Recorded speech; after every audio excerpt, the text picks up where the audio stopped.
Kau ingat semua budu sama ke? Sini 1800 budu ada. Macam-macam jenis ada. Okey, sekarang kita ada dekat Jalan Gambut, Kuantan, berhadapan dengan TMB, sempena pembukaan kedai baru ikan bakar Dapur Arang Adik. Kedai ikan bakar Dapur Arang Adik ni betul-betul dekat depan TMB. Ni ikan bakar dekat tengah bandar. Ni aku nak tunjuk dengan korang menu-menu yang ada. Ni salah satu dia. Ikan barat berempah. Yang ini pula nampak. Ikan bakar tawar. Yang ni rare sikit. Peminat telur bakar kau boleh datang dan cuba dekat sini. Ni ikan bekuk pun ada.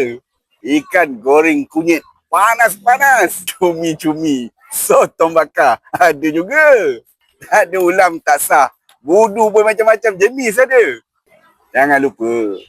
Puas singgah. Wajib babe. Nak cuba nak rasa semua yang aku tunjuk tadi. Datang dekat Jalan Gambut Kuantan ni.